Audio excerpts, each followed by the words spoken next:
I left Britain about a month and a half ago to get to Hubei province in China, and at the time I thought this was a really stupid decision. So I did not expect the situation that we're in now, that actually Wuhan is safer than Britain.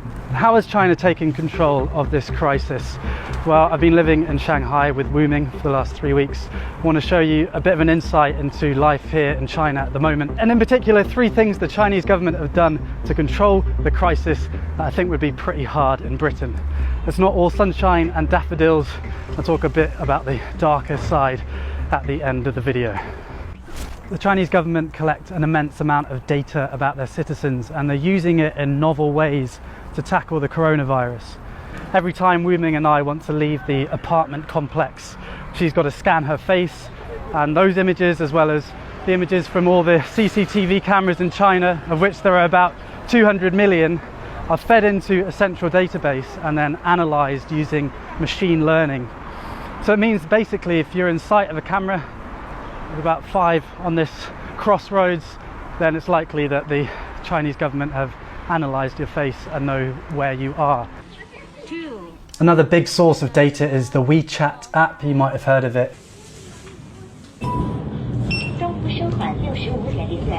So that's WeChat. It's social media and your debit card all rolled into one super app, which is really convenient, but obviously also tracks. So the state know where you are, what you've bought, and what you're saying to friends. That's just the status quo, and the Chinese people generally know about this. The images you see are actually from the state media. But they're using this data to try the highest tech epidemic control ever attempted. So if you get ill in China and you go to a hospital, the hospital will register with the authorities, and the authorities will pull your name down from this big database. And they have an algorithm that will be able to tell you all the different places that you've been in the last 14 days and all the people that you might have been in contact with. So the bread that you bought with the WeChat app, the baker now will be notified that they have to self-quarantine for 14 days. And the people that you were next to on the flight, they now have to self-quarantine for the next 14 days.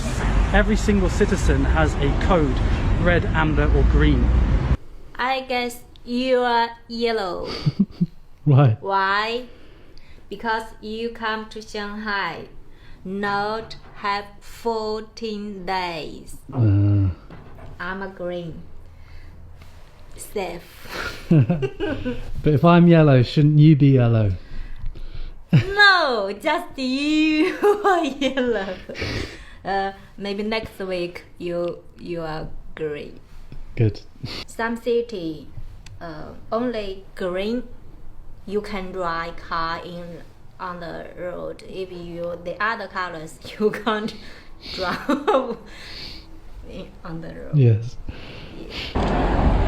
This does seem to be working because you can identify and contain hotspots before they get out of control. And it means that people can continue working if they're not at a risk of contamination, and then self-isolate if they are. We're in Shanghai, which is about 500 kilometers away from Wuhan, and the city's been locked down for months now. I mean, it's beginning to come back to life a bit.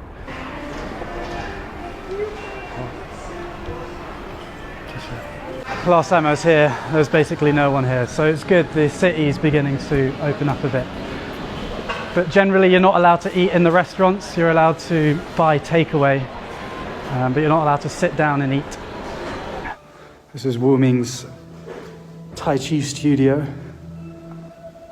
My name is Wuming. I'm a Tai Chi teacher. This is my Tai Chi school because virus, so we can't teach our student. I don't know when we can open the door welcome my student. Maybe next, maybe month. So I'm wait. Somebody give me repeat. The crisis has been a massive cost to the Chinese economy. They've taken the hit early on and hoping to reopen now most of the country. Every single person that comes into China now has to self-quarantine for 2 weeks. So every day I had to fill in this grid with my temperature. I'm just doing it now. 35.7. I don't know if that's low or not, but it's not a fever. and any flight coming into the country is screened. We've been waiting in Shanghai airport for about 2 hours now. We'll get there eventually.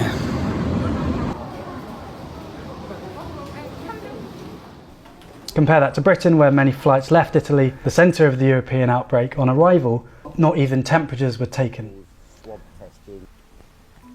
Controls were even tighter in Wuhan and Hubei, where you basically weren't allowed to leave the house, and you could only drive with a special permit. It's been the most aggressive disease control attempt ever in history. And it does seem to be working, because if people stay at home, the only people they can infect are their families, and then the transmission of the virus stops.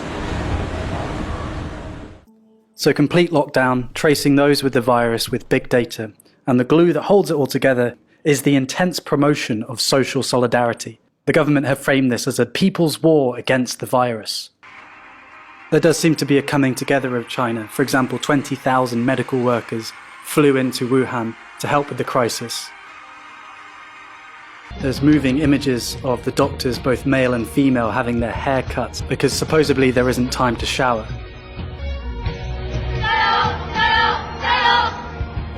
These messages of solidarity are all over social media and big adverts like these. 加油中国 We do it. Overcoming the epidemic requires collective action and personal sacrifice, like not panic buying and staying at home when you're told to. And the Chinese state has tools like these, screens in every public space, as well as controlling social media, and that has meant that the Chinese populace has complied with the requirements to control the virus, and not only comply but feel proud about it, at least on the whole. Comparing these bold actions of the Chinese state against Britain's response, which has been wash your hands, it could make Western democracies look impotent, and that's certainly the narrative that the Chinese media are pushing. But as you've probably thought to yourself watching this video, there are downsides to these policies. I'm not going to talk about them. I'm in China to share their ancient philosophy and Tai Chi and all these wonderful things about China, and I don't want to risk anyone around me. But if you want to learn more, I would read Orwell, and I've linked some articles and videos in the description. I'd love to hear your thoughts on what we should and shouldn't take from China's experience. In this time of crisis, where I'm worrying about my loved ones like I imagine you are, I hope that we can get through this, and I hope that we remember our values, the values of freedom and mutual respect. Historically and today, these aren't the norm, and so they're precious. Thanks for watching. I will see you when I see you next. Mask back on.